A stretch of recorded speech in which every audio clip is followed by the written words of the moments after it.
And our first guest joins us right here in the studio, Mr. Brian Altounian, Chief Operating Officer of Platinum Studios, stock symbols PDOS. Brian, good to see you again. Thank you, Don. Good to be here. Well, Brian, we had initiated coverage on your company last summer, and we talked to you for about 3 or 4 months. Really glad to have you back here. Basically, you're an entertainment company. You're controlling an international library, something like 56 or 5,700 comic book characters that you adapt for all forms of media, television, movies, and so on and so forth. Give us a general overview again. So Platinum Studios, as an entertainment company with this source material of comic books and graphic novel characters, we looked at the opportunity to get comic book material in all forms and formats into the hands of the consumer in any way. And with the digital age now, Don, we've got people who are seeing their content when they want it, where they want it, in what kind of manner and form they want it. So people are downloading material on their computers, on their iPods, on their iPhones, on their cell phones, and so using comic books as a source material for that content is really a rich opportunity for us. Well, it's really amazing. In the time that we've been following the company, you've got some pretty high-profile projects rolling right now with some pretty A-list participants. Can you give us a little bit of background? Yeah, sure. We started out as and just to give a little bit of history, we started as a company that was amassing a very large library of material, and over the last year or two, we've actually moved into the exploitation phase. And when I say that, is we actually have taken our properties and licensed it in some cases to studios directly. In some cases, we're producing content ourselves. So to talk about the A-list talent, we have a couple of projects with DreamWorks right now. Our pet project, the first book that we actually ever produced, is a book called Cowboys and Aliens. And Cowboys and Aliens, as a feature film project with DreamWorks, has Steven Spielberg attached as executive producer, Ron Howard and Brian Grazer attached, Kurtzman and Orsi, the folks who produced Eagle Eye and Transformers, are the producing team. The folks who wrote the script for Iron Man wrote the script for Cowboys and Aliens. Robert Downey Jr. is attached. It really does become sort of an A-list, an A-list roster of folks attached to Cowboys and Aliens. And that's one of 2 projects we have at DreamWorks. We have a second project there called Atlantis Rising, and the director attached is Len Wiseman, who directed the Underworld series and The Last Die Hard. So on the studio side, and by the way, those are 2 projects with that studio. We have a project with Disney, we have a project with Sony.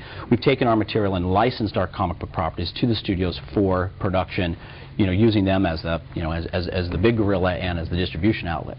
We've also have developed and produced now. We've stepped into a production space on our own with co-production partners, and actually we brought in financing to produce our own films as well. So not only we have projects with the A-list talent, but we are also bringing folks in and producing films on our own as well.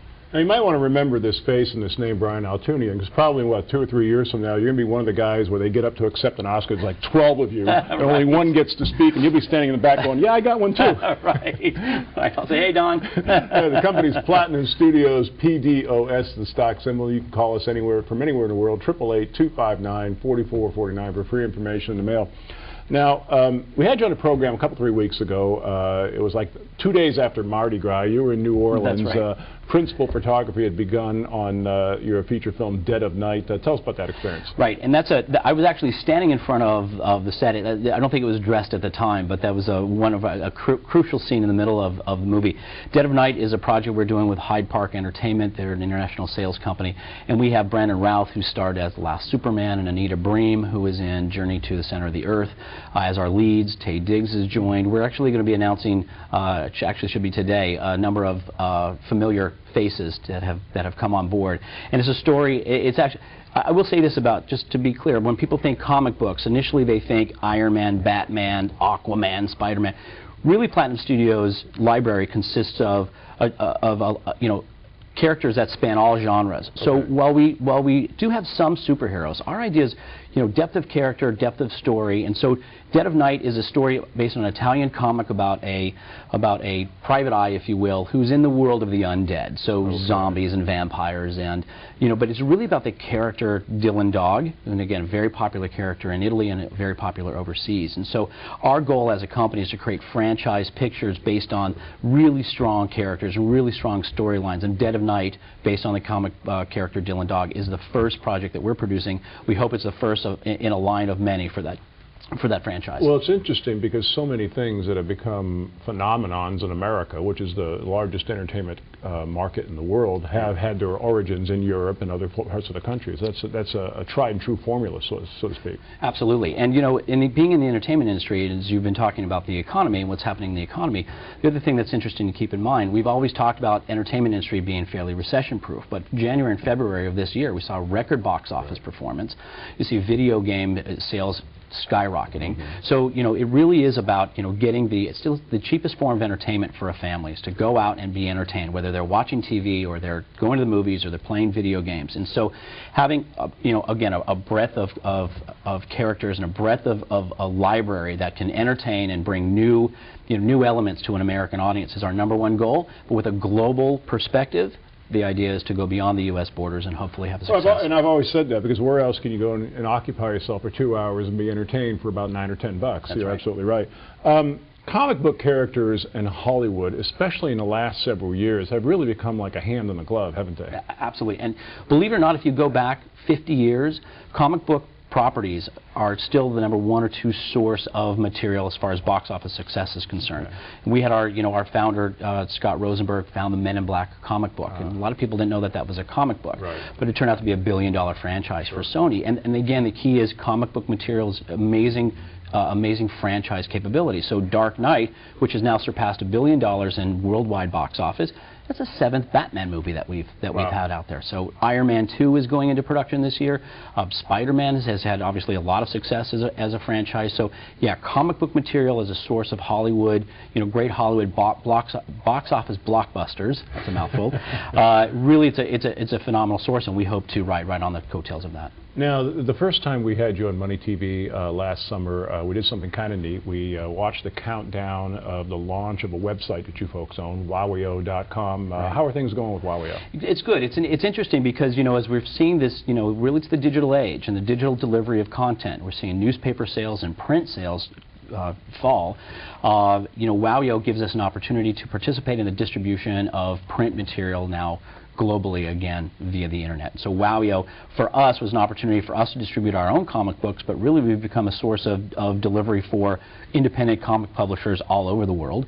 And beyond just the comic book area, we basically allow folks to download textbooks and old reading material, classics, you name it, you can find a book that you can download on Wowio for free in many cases or very inexpensively.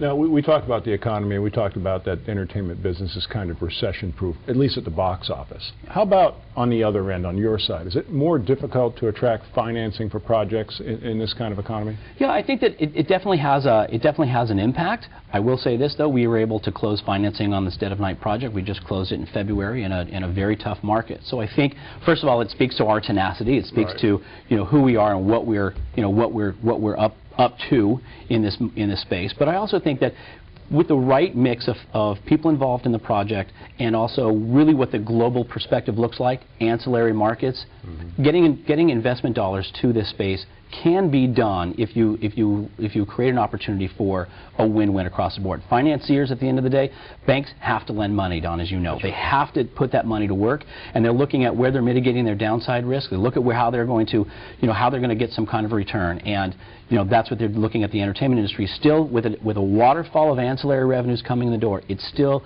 believe it or not, a better bet than almost any other industry. Well, and we joked about this on previous programs. When you start aligning yourself with names like Sony and DreamWorks, you get a better table at the Ivy, but you must also get your phone calls returned by people who are in the financing business. Without a doubt. And when we can step up and say that we actually brought financing for our own independently produced feature film project, it absolutely opens doors. It gets phone calls returned. People know that we're in this to stay and we're in this to win. It's really exciting. Now, for people watching you, and we've followed your company now for about 8 or 9 months. It's been an exciting road during that period of time.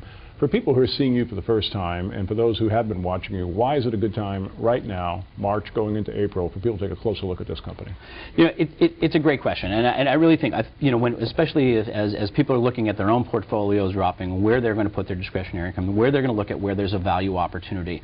I think, you know, for me, it's always go to what you know, go to what you enjoy, go to what you feel you can get your hands around.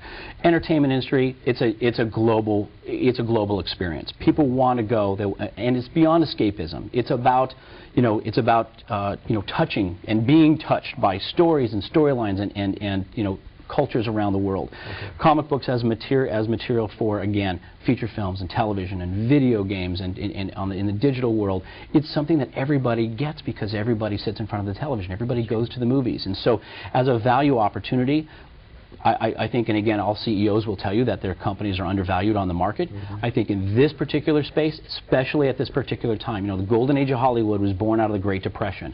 Right now, for the next 3 or 4 years, we are perfectly poised to really take advantage of market conditions, and I think we're going to see tremendous upside over the next couple of years, especially as these movies not only go into production but come out in the theater. People will know the name Platinum Studios over the next 2 to 3 years. Exciting. And Platinum Studios, PDOS, the stock symbol. Brian, we're going to reinitiate coverage of the company and be watching you very closely over the next 4 or 5 months. Thanks for joining us once again. Thank you, Don.